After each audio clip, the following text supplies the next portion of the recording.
Today we're looking at the ways Schenectady police use planning, research, and analysis in their policing operations. The city of Schenectady is located in the eastern part of New York State and has a population of over 66,000. The police department has 150 sworn members and 40 full-time civilian staff. Schenectady participates in New York's Operation Impact, an initiative based on the CompStat model, and DDAX to implement a data-driven approach to policing. Police Chief Brian Kilcullen explains. Now, again, over the past couple of years in Schenectady, we've had a significant reduction in resources. So we lost about 20 officers over a 2-year period due to a retirement incentive. So with fewer resources, we had to do things smarter. So with, again, fewer officers to deploy, we had to deploy them in a more efficient manner. And we started using the DDAX model to do that. So we mapped out our crime, we mapped out our crashes, where the two overlaid the two.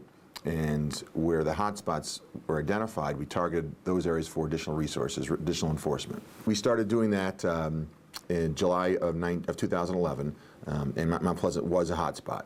We, again, dedicated more resources to that area, continued to map out our hotspots quarterly. In the fourth quarter last year, again, it was a hotspot.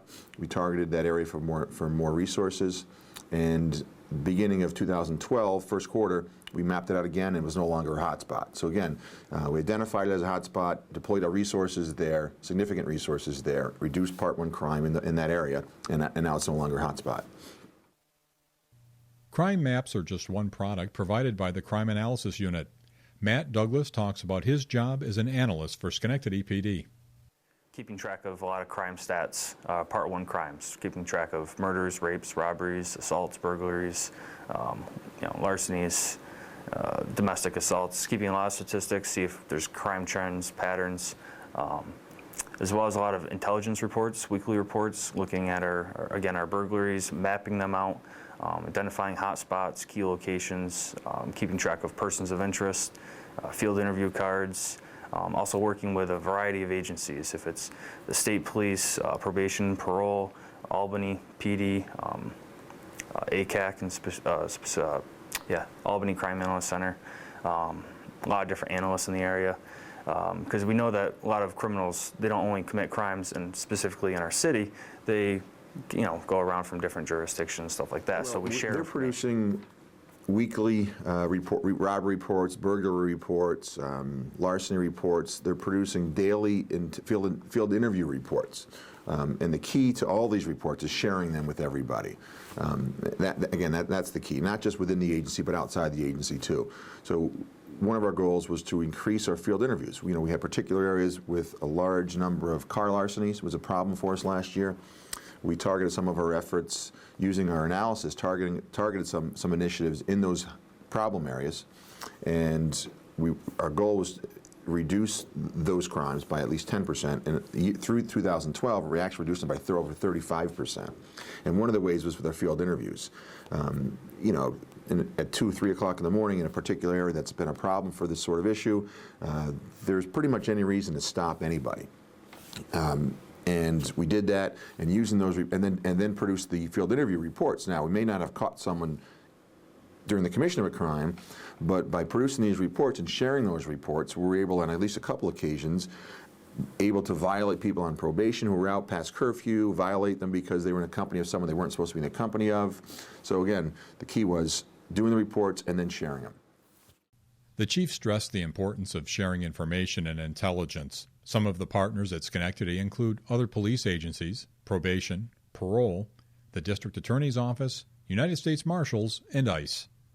Externally, we share with everyone within the county, every police agency in the county, law enforcement agency, probation, parole.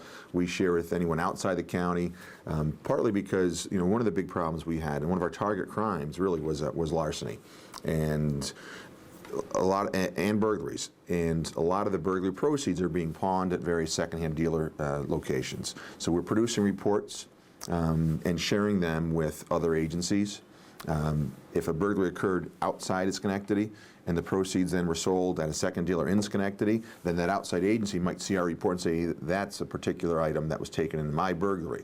So again, that's how we're doing it. Again, producing reports and sharing them with everybody we can. Some of the reports we're producing the trends, anticipating, where things might happen next, and we're putting resources in those particular areas. So the funding we were able to get for analysis really started with Operation Impact in New York State, and we were one of the impact sites.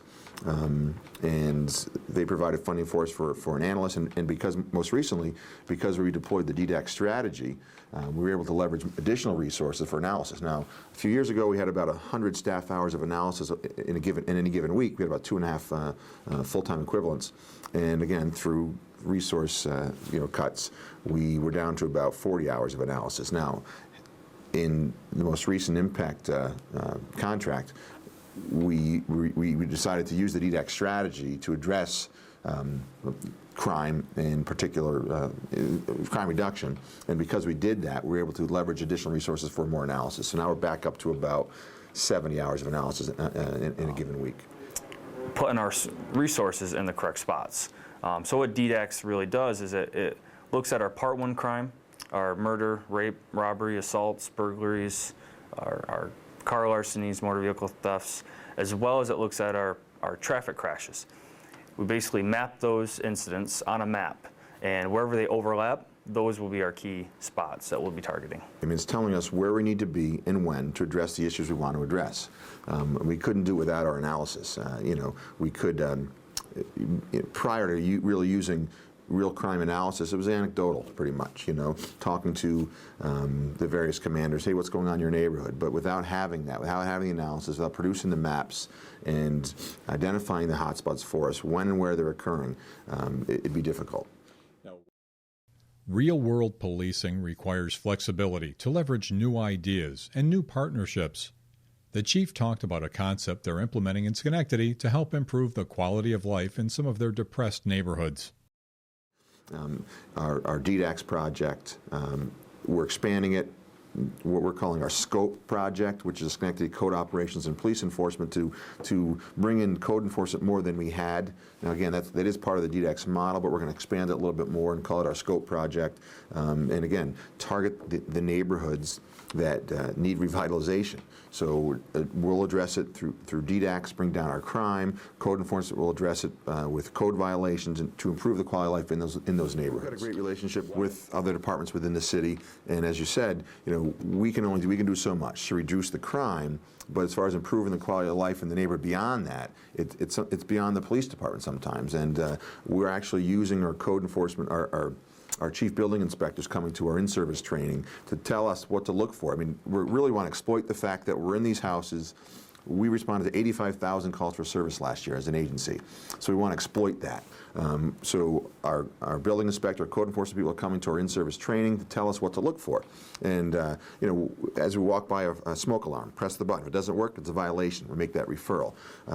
If you're in a kitchen and you happen to turn the water on, if it doesn't get hot within a minute, that's a violation. So these are some of the things that code enforcement kind of show us what to look for. We make the referrals and hold the landlords accountable. Because again, as I said earlier, a lot of these properties are rental properties, and there's too much blight in the neighborhoods. We want to really improve that, so we don't have to go back. If the quality of life improves in the neighborhoods, then not as much of a police presence is required. It is a drain on our resources. We've got, as I said, with reduced personnel resources, our task is more than it ever was, to really improve the quality of life throughout the city. And again, really with our scope, using the CompStat model and really applying the DDAX model to increasing code enforcement in particular areas, and then having our CompStat type meetings with codes, to provide the forum for accountability, for follow-up. We're making the referrals, but what's being done? So again, that monthly, CompStat type meeting will provide that forum, to talk about the follow-up, talk about and demand accountabilities. We're identifying issues that need to be followed up on by the commanders. So at the next meeting, they're expected to come back with an answer to what the issue that was raised previous month, and then going forward, identifying issues that we need to address going forward as well. At the most recent CompStat meeting, the crime analyst made a presentation on crime and arrest statistics for the preceding period, followed by reports from commanders in the patrol, traffic, and detective units. We've actually had an 11% increase in our Part 1 charges. So we've had a 8.8% in our Part 1 crime, but yet 11% increase in our charges, arrests. Off-shift stuff, the call volume is, dictating the regular patrol officers are handling calls more than the traffic enforcement side. Obviously, that's changing a little bit with the DDAX enforcement and officers being out there specifically for that. This year has been a lot colder. Another one of the things that we did is the set hours that we had organized for either the DPSS or impact was for the back half of the shift, and we found that this time of the year that really wasn't working that great for us, so we move it occasionally to the front half of the shift because there's more foot traffic. Gives us more of a chance for our guys working those hours to interact with people. We've had great results with it. One of the, I'm trying to think, it was Patrolman McDonald stopped a guy who was walking in the street, part of the Quality of Life initiative, and he ended up being a File 5, and he ended up running from him, and they ended up capturing somebody with a warrant just because of a small violation that he made. And I know within the last few days, Patrolman Wood and Patrolman Flavin went up to somebody who was in a similar situation, recovered a .45 caliber handgun off him. So the details are definitely productive. One of the hot spots in Schenectady was the Mount Pleasant area. This section became a priority due to shooting incidents, murders, rapes, and robberies. A lot of problem. We've had some shootings out here, some of the bars in the area. We've had some homicides out in front of them, one that's closed down right there. But we've had shootings out here, continued drug dealing in this block, and actually up in front of the little stores and stuff here. Yep, Mount Pleasant's been, in the first 2 waves of DDAX, it's been a targeted area. Just recently, they had a 12% reduction in Mount Pleasant, and we believe that's part of the reason because of DDAX. Because again, DDAX is really where, when they have that location, cops are patrolling that area, and they're providing more information to us regarding through field interview contacts. Basically, what you need is you saturate that area with police officers, you encourage field interviews, and traffic stops. Those are like the big 3 components of DDAX. And like I said, we've had Mount Pleasant targeted for 6 months with the DDAX initiative, and we've seen a reduction in crime there. And now in the 3rd wave, they're no longer a hot spot. It's actually shifted. So they appreciated the fact that that there was a reason behind what we're doing. So they saw additional resources there, and now here it is 2 months later. They're pleased to know that they're no longer a hot spot. It's nice to hear from the people who you don't usually hear from, and they're most of the time they're pretty willing to come out and say thank you for being up here. We've had a problem, and now you're addressing some of the issues around. We asked the chief for an example of how they're using planning, research, and analysis, information derived from their officers, analyzed through their crime center, and delivered back to the street as a successful strategy. We had a large burglary problem, and we put together a burglary task force, again, using our mapping, seeing where everything was occurring. We put together a task force, and in that particular case, Mount Pleasant was one of the target areas that was being especially heavily hit with burglaries during the day. We deployed resources on a particular day in Mount Pleasant and actually caught some daytime burglars in Mount Pleasant. Now, they were responsible for several other burglaries as well, but again, as the task force continued, we're regularly looking at secondhand dealers, and we had developed relationships with a lot of them, and we actually had a call from one where a laptop was being sold. That laptop had been stolen in a burglary in Mount Pleasant, and that led to the takedown of about 4 individuals who had done over 100 burglaries in the Capital District. So we had some success with that, between Schenectady, Albany County, Saratoga County, they had done well over 100 burglaries. Here, the mayor participates in the regular CompStat meetings.